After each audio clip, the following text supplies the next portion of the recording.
د دې وجه دین د اسلام کې چې انسان وګوري اولنی د ضعفا راغلي دي دا پاتې شوی بلال رضی الله عنه بلال ابن ابي الرباح چې یو غلامو د امیه غلامو امیه ابن خلف بلال رضی الله عنه چې کله په محمد رسول الله باندې ایمان راوړل نو دی ابو جهل له د ملګرو په دومره سخت والو چې په دې غاړه کې به ورته وپړې واچو د کجورو د پاڼو ماشومان له په لاس باندې ورګي چې په کوڅو کې د زغله ودالي ونی دی در محمد تابعداري کوي په دې شګو باندې به سم لو سره دی نه دغه بلال هغه انسان د اهل علم دا فرمایي چې د نکونو مم نه معلوم ابي رباح فلار د خپل نوم بلال د حبشو راغلی دی لیکن چې کله توحید خپل کې سنت د نبی خپل کې الله دومره اوچت کې رسول الله فرمایي وې جنت لتلم زمانه مخ کې د شرف کو کشار ما واردو ما جبريل نه پوښتنه وکړه دا سود دی دا بلال دی د محمد رسول الله مؤذن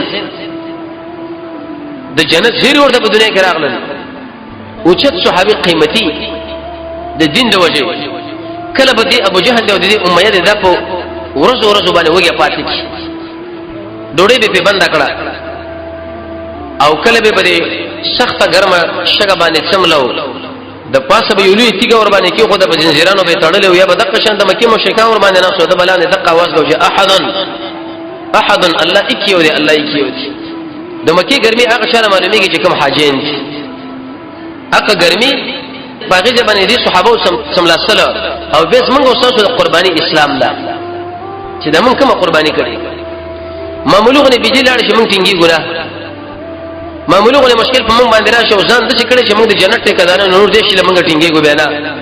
د دیو جنا د تکالیف په دې مناسبت باندې د سلف صالحین بیانې او د صحابه ورکړي دي چې دین د اسلام د قرباني دین دی دا ګور د ویني استلو دین دی پرې کې بچم لول راځي کله چې سړی ماشوم سنتي نو دی ماشوم له دماغ کې دا خبر ورځي چې ایز ما بچیا په دا کومه لار باندې چې تر روانيږي او زه پر روانم دا ګور د ویني توي د دین دی په دې کې به د ویني توي دا څه معمولی خبره خو نه ده بلال سره چې ویلې چې تا احد ولي ویلې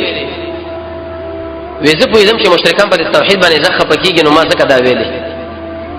د اسلام د ایمان بشاشت بالکل د جړې کې وردان شو امام بخاری فرمایي وی احد مې ځکه ویلې ابو بکر رضی الله عنه په لار باندې تیرې دوه امیه لې ویلې ویل کدا کار مکه ظلم دی ته تاسو ظلم شروع کړی دی وې که دومره جړې په خوږي خو ویل کنه ورازه بدلې کو د ابو بکر رضی الله عنه یو تور غلام کافر هغه امیه لور کې او دقته ابو بکر رضی الله عنه واخصو ایجاد الله رضا لپاره آزاد بلال رضی الله عنه آزاد کې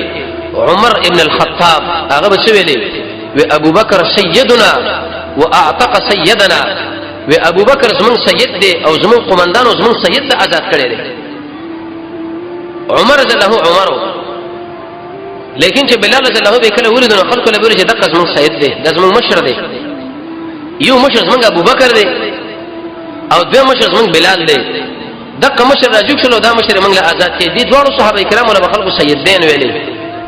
مشران خلک دین د اسلام کې به د غلامتون نسبت کړ شي به ورته عمر سید وای عمر ورته امیر وای سره دي چې عمر ابن الخطاب عمر دی اوچت انسان دی